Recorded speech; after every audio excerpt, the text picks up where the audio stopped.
नमस्कार, मैं हूं गुरपाल। आप देख रहे हैं टेढ़ी बात। आजकल संगीत की दुनिया में नाम कमाना बहुत मुश्किल हो गया है, खासकर हिंदी फिल्म इंडस्ट्री में। हमारी म्यूज़िक इंडस्ट्री जो है वो बहुत तेज़ रफ्तार से आगे बढ़ रही है, कंपटीशन बहुत बढ़ गया है। ऐसे में म्यूज़िक डायरेक्टर्स रियाज़ कम कर रहे हैं और ज़ेरॉक्स ज़्यादा कर रहे हैं, यानी कि फ़ोटोकॉपी। आज हमारे साथ हैं एक ऐसे ही नामचीन म्यूज़िक डायरेक्टर। इन्होंने बहुत हिट गाने दिए हैं, इन पर भी फ़ोटोकॉपी का आरोप है। आइए इनसे बात करते हैं। वेलकम टू टेढ़ी बात। इतने सारे हिट्स दिए आपने, बहुत हिट गाने हैं आपके, शायद बाप्पी दा की इतनी सोने की चेन्स भी ना हो। कहाँ से चुराते हैं आप ये गाने? इंटरनेट से। अच्छा। मजाक कर रहा हूँ। ये सारे ओरिजिनल गाने हैं और सारे मैंने कंपोज किए हैं। योर्स ट्रूली, कोई चुराता वुराता नहीं। दुनिया कुछ भी कहे, आज मैं अपनी मंजिल तक पहुंच गया। अच्छा, आपने ऑस्कर जीत लिया है? नहीं नहीं, मतलब आप हॉलीवुड ना जा रहे ना हैं? ना ना ना तो फिर क्या आपने कोई नया राग बनाया है? नहीं, मतलब आपने कहा कि आप अपनी मंजिल तक पहुंच गए हैं। क्या मंजिल होती है म्यूजिक डायरेक्टर की? क्या मंजिल होती है एक म्यूजिक डायरेक्टर की? क्या मंजिल होती है? टीवी पर किसी रियलिटी शो का जज होना, ये मंजिल होती है किसी म्यूजिक डायरेक्टर की। और ये मैंने हासिल कर लिया। योर्स ट्रूली डार्लिंग, आज मैं इस देश की संगीत की दुनिया के लिए कुछ भी कर सकता हूँ। जी हाँ, मुझे भी इसी बात का डर है। क्या नहीं, क्या कुछ क्या क्या कुछ क्या? कुछ नहीं, कुछ नहीं। आपने कहा कि आप ट्यून्स नहीं चुराते, लेकिन लोग तो कहते हैं कि आप ट्यून्स चुराते हैं। कुछ तो लोग कहेंगे, लोगों का काम है कहना। जी। देखा, आपने कहा लोग कहते हैं और मैंने एक ओरिजिनल लाइन लिख दी और फटाफट से संगीत में भी डाल दिया। भाई साहब, ये एक बहुत ही पुराना हिट गाना है और आप इतनी बेशर्मी के साथ कह रहे हैं कि यह आपका गाना है। सच? ये पुराना गाना हो सकता है, आई डोंट नो।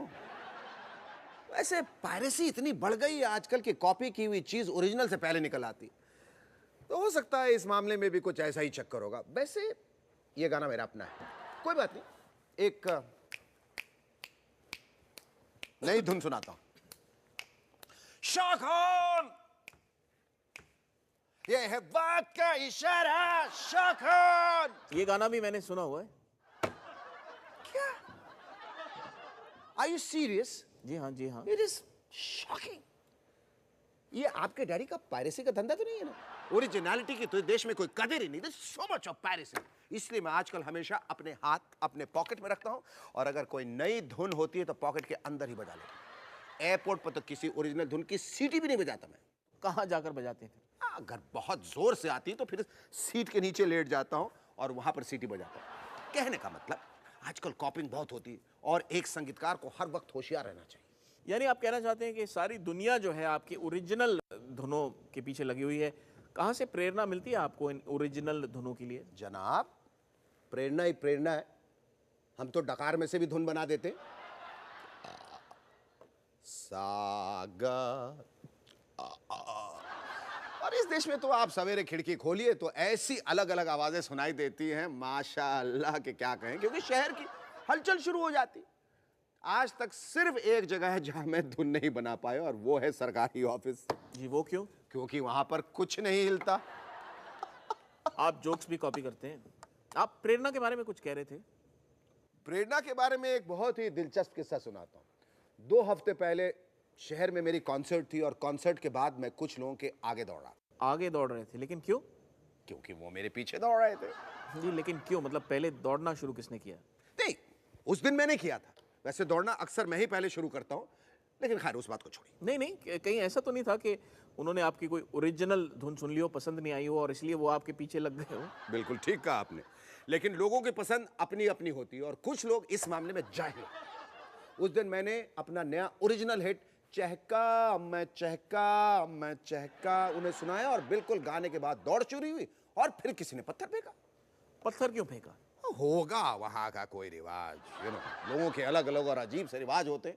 आपने देखा है स्पेन में लोग भैंसों से लड़ते हैं, फॉर क्राइस्ट साइक्स। ये एक रिवाज है, लेकिन भैंसों से प्यार भी बहुत करते हैं। जी हाँ, तो मतलब आपके ऊपर जो पत्थर फेंका वो प्यार से फेंका होगा, है ना? हाँ डूड, मुझे तो ऐसा ही लगता है। अगर प्यार ना होता तो लोग चिट्ठियां क्यों लिखते? अच्छा, आपके फैंस आपको फैन मेल भी भेजते हैं, क्या लिखते हैं जरा बताइए? अरे डार्लिंग, बड़े प्यारे खत आते हैं। एक फैन ने लिखा था, सुनिए इसको, 1-2 साल की लंबी छुट्टी वगैरह मनाने के लिए शहर से क्यों नहीं निकल जाते? उसके साथ फ्री एयर टिकट भी भेजी थी। मतलब मेरी सेहत और खुशहाली के लिए उसके दिल में इतनी भावना थी कि मुझे छुट्टी पर भेजना चाहता। एक दूसरे फैन ने बड़े प्यार से लिखा था, आज तू निकल गया लेकिन कल शाम को देख लूंगा। हो सकता है बेचारे को किसी कॉन्सर्ट के दौरान मुझे देखने का मौका ना मिला हो। ऐसा भी तो हो सकता है कि उसने धमकी देकर कहा हो कि मैं शाम को देख लूंगा। यू नो, आप मीडिया वालों की क्या प्रॉब्लम है? आप मीडिया वाले हर बात को उल्टे तरीके से देखते हैं। एक बार मुझे मेरे एक फैन ने कहा, काश तू किसी और देश में पैदा हुआ। तो क्या इसका मतलब उसे मेरा संगीत पसंद नहीं? जी हाँ, ये नो मतलब वे, बिल्कुल नहीं। इसका मतलब वो चाहता है कि सारी दुनिया को मेरा संगीत सुनने का मौका मिले। तो खैर, बात हो रही थी पत्थर फेंकने की। तो मेरे पीछे दौड़ने वालों का फेंका हुआ एक पत्थर मेरे सर से गुजरकर जा गिरा सामने किसी खिड़की पर और शीशे के टूटने की आवाज आई, टन टन टन चन चन चन। और उस पर मैंने उसी वक्त एक धुन बनाई। कहने का मतलब है कि आर्टिस्ट के लिए हर जगह पर प्रेरणा है। वैसे आपके कई गाने हैं जिसमें शीशे टूटने की आवाज आती है। अब लोगों का प्यार इतना है, क्या करें। ऐसा भी तो हो सकता है कि पब्लिक को समझ आ गया कि आप टॉप इंटरनेशनल हिट्स को कॉपी करते हैं। वैसे इंटरनेशनल गानों की चोरी हम नहीं करते, वो हमारी चोरी करते हैं। जरा विस्तार में बताइए इसके बारे में। देखिए क्या होता है ना, समझिए आज फ्राइडे है और मैंने एक धुन बनाई और वो आज बाजार में निकली। अब टेक्नोलॉजी की वजह से ये मेरा गाना बिल्कुल उसी समय सारी दुनिया सुन सकती है। जी हाँ, बिल्कुल। बिल्कुल, लेकिन अगर आज यहां फ्राइडे है तो अमेरिका में थर्सडे। जी हाँ, क्योंकि इंडिया उनसे कुछ घंटे, वो इंडिया से कुछ घंटे पीछे है। करेक्ट, तो इसलिए लगता है कि गाना वहां पर थर्सडे को रिलीज हुआ और हमने यहां फ्राइडे को चुरा लिया। मतलब अगर वहां पर थर्सडे के बदले सैटरडे होता और यहां का फ्राइडे या गाना वहां सैटरडे को सुनाई देता तो लोग कहते कि वो हमारी चोरी कर रहे हैं, लेकिन थर्सडे तो सैटरडे नहीं हो सकता ना। हालांकि हमारे म्यूजिक डायरेक्टर्स की एसोसिएशन ने सरकार से रिक्वेस्ट की और मैंने खुद पर्सनली प्रेसिडेंट ओबामा को भी फोन पर कहा कि वो थर्सडे को सैटरडे बना दे और सैटरडे को थर्सडे। लेकिन बात जम नहीं रही, क्योंकि अगर सैटरडे को पार्टी करने के बाद फ्राइडे को काम पर जाना पड़े और फिर उसके बाद थर्सडे हो जो दरअसल सैटरडे है, तो कॉम्प्लिकेटेड मामला है, बाद में समझा दूंगा।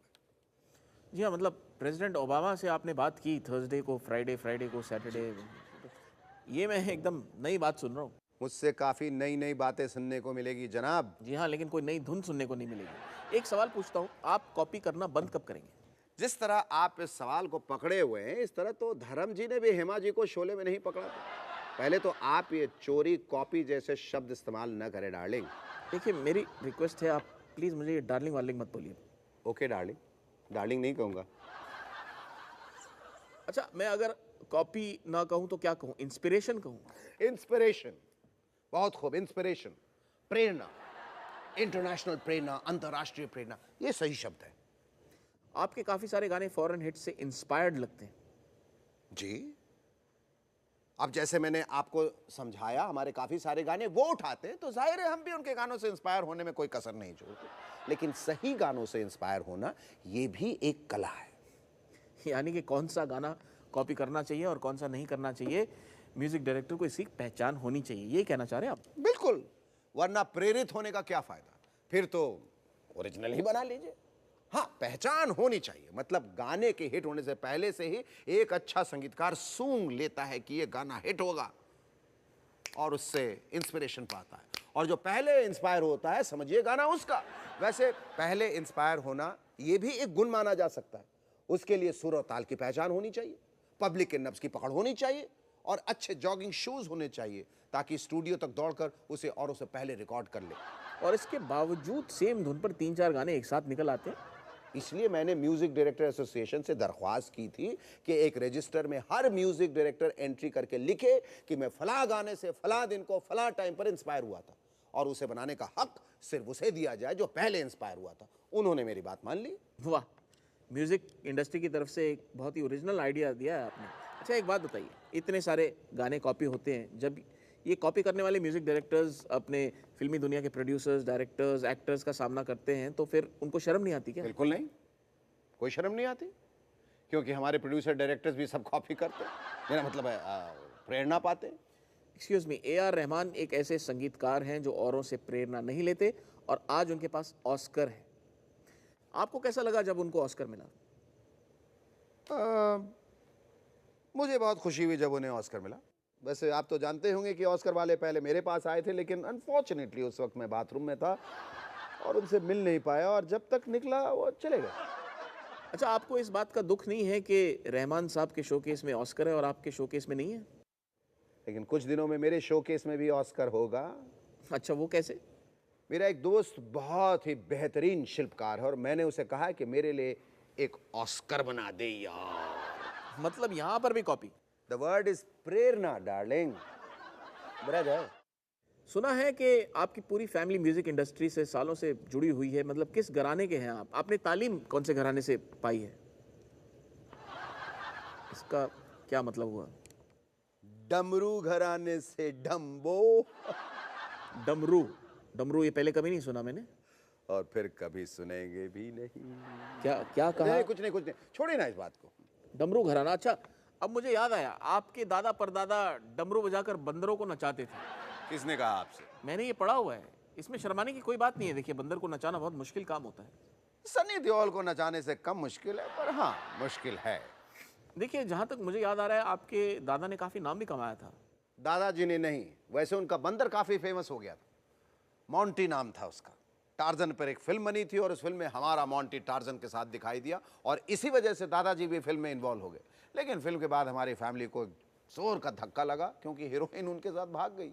दादाजी के साथ हीरोइन भाग गई? हाँ हाँ, दादाजी नहीं, मॉन्टी हीरोइन के साथ भाग गया। तब तक दादाजी ने कुछ कॉन्टैक्ट्स बना लिए थे। अच्छा, मतलब आखिर करके एक बंदर के सदके आप म्यूजिक इंडस्ट्री से जुड़ गए। हाँ, इंडस्ट्री में एंट्री तो इसी बहाने मिल गई, लेकिन बाद में मुझे अपना रास्ता खुद तय करना पड़ा। यानी काफी पहले से स्ट्रगल करनी पड़ी? जी बिल्कुल। मुझे याद है पहली नौकरी मुझे मिली एक शादी वाली बैंड में, नो किडिंग। लेकिन कुछ महीनों के बाद मुझे शहर के सारे घोड़े पहचानने लगे थे, और जब मैं बजाता था तो वो एक जगह से हिलते ही नहीं थे। अच्छा, मतलब आपके बजाने से इतनी नफरत करते थे वो? फिर आप उल्टे तरीके से देख रहे हैं। मेरा मानना है कि घोड़ों को मेरा बजाना पसंद था और इसलिए एक ही जगह पर खड़े रहते थे। तो फिर मैं भी सोचने लगा कि अगर मेरे संगीत का घोड़ों पर इतना असर हो सकता है तो इंसानों की दुनिया में तो तहलका मच जाएगा। बस, और आप फिर बम्बई चले आए म्यूजिक डायरेक्टर बनने? हाँ, बंबई शहर में भी पहले कई सालों के लिए मुझे काफ़ी तकलीफें झेलनी पड़ी। फिर मुझे एक रेडियो स्टेशन में नौकरी मिली, संगीतकार की। गीत के बाद जो विज्ञापन आते हैं, तो दो विज्ञापनों के बीच में एक प्यारी सी आवाज आती है, टिंग टोंग। टिंग टोंग? टिंग टोंग नहीं, टिंग टोंग। टिंग टोंग? टिंग टोंग नहीं, टिंग टोंग। जरा मुश्किल है, और सही से बजाने की मुझे काफ़ी मेहनत करनी पड़ी। पहले तो 2 हफ्ते रियाज किया, और फिर मैंने रेडियो वाले से कहा कि अब आप किसी भी दिन बुलाइए तो मैं आकर बजाने को तैयार हूँ। लेकिन उन्होंने तो बगैर ट्रायल के ही मुझे नौकरी पे लगा दिया। मतलब आपके संगीत पर इतना कॉन्फिडेंस था उनको? जी जी, बिल्कुल बिल्कुल। फिर कुछ महीनों के बाद मुझे वो नौकरी छोड़नी पड़ी। बहस हो गई थी एक ऑफिसर के साथ। वो क्यों हुई? अब मैं भी कलाकार हूँ। 4 महीने टिंग टोंग करने के बाद मैंने उन्हें कहा, भाई मेरे मन में एक नए किस्म का टिंग टोंग है, तो मुझे वो वाला बजाने दो। लेकिन कहने लगा कि हेड ऑफिस से परमिशन लेनी पड़ेगी। बहाना बना रहा था, बहाना। टैलेंटेड लोगों से सभी चलते हैं। तो फिर मैंने भी गुस्से में आकर नौकरी छोड़ दी। मेरी क्रिएटिविटी का गला घुट रहा था, और तब तक फिल्म इंडस्ट्री में काफी सारे लोग मेरे टिंग टोंग बजाने से काफी इंप्रेस भी हो गए थे। मुझे ये बताइए कि म्यूजिक इंडस्ट्री में सुधार लाने के लिए क्या करना चाहिए? देखिए, म्यूजिक इंडस्ट्री 2 चीजों पर निर्भर है। अगर आप रॉक म्यूजिक या पॉप म्यूजिक के बिजनेस में हो तो एक अच्छा शैम्पू बहुत काम में आ सकता है। शैम्पू? शैम्पू, क्योंकि रॉक म्यूजिक में नाम कमाने के लिए लंबे बालों की जरूरत होती है, और इन लंबे बालों की देखरेख करनी पड़ती है। आजकल इमेज ही सब कुछ है, और इसके लिए चाहिए एक अच्छा सा शैम्पू, टिंग टोंग। और अगर आप हिंदी फिल्मों में म्यूजिक दे रहे हो तो एक अच्छा सा hair oil. Hair oil? Hair oil से क्या होगा?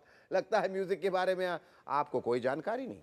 क्यों? अगर शैम्पू म्यूजिक में काम आ सकता है तो हेयर ऑयल क्यों? अरे, शैम्पू और हेयर ऑयल में फर्क होता है भाई साहब। आप तो कुछ भी कह देते हैं। तो सुनिए, अगर फिल्मी म्यूजिक में सुधार लाना हो तो इस शहर की ट्रैफिक के बारे में जरूर कुछ करना पड़ेगा। ट्रैफिक? जी, एक जमाने में ट्रैफिक धीरे धीरे चलता था, बिल्कुल किसी आर्ट फिल्म की तरह। तो हमारा संगीत भी ऐसे ही था, धीरे धीरे, लेजी सा संगीत। मेरी जान मुझे जान कह, मेरे जान चला आ जा। जी जी। उसके बाद ट्रैफिक ने स्पीड पकड़ा और हमारे गानों ने भी स्पीड पकड़ा।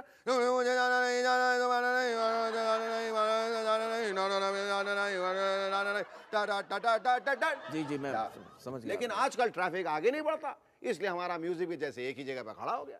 तो अगर इससे आगे बढ़ना है तो ट्रैफिक को सही करना पड़ेगा। चलिए अब एक और सवाल पूछता हूँ आपसे, ये बताइए कि इस साल बेस्ट म्यूजिक डायरेक्टर का अवार्ड किसे मिलेगा, आपको क्या लगता है?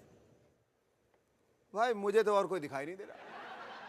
मतलब आप ही को मिलेगा, लेकिन अगर उससे पहले अगर लोगों को पता चल जाए कि आपके हिट गाने और गानों से और धुनों से प्रेरित, वही कहने जा रहा था मैं, प्रेरित हैं, तो फिर अवार्ड मिलना तो मुश्किल हो जाएगा ना। एक असली कलाकार अवार्ड्स की परवाह नहीं करता। जैसे मैंने पहले आपसे कहा, एक आर्टिस्ट तो सिर्फ अपने चाहने वालों के प्यार के लिए तरसता है, और इसी बात से मेरे दिल में एक नई धुन उभर आई है। चाहिए जरा सा प्यार, जरा सा प्यार चाहिए। ये भी मैंने सुना हुआ है। शॉकिंग, शॉकिंग, यानी कि आजकल धुन चुराने वाले और भी तेजी से काम कर रहे हैं। हो सकता है, वरना आपकी ओरिजिनल धुनें इतनी जल्दी कैसे निकल सकती है ना। यहां से जाना होगा। लगता है आपके कमरे में किसी म्यूजिक डायरेक्टर ने माइक्रोफोन छुपाया हुआ है। हाँ, निकलते समय उंगलियां जरा जेब में डाल दीजिएगा और सीटी मत बजाइएगा, वरना कोई चोरी कर लेगा। आपका मतलब है प्रेरित हो जाएगा। हाथ बिल्कुल जेब में ही रखो।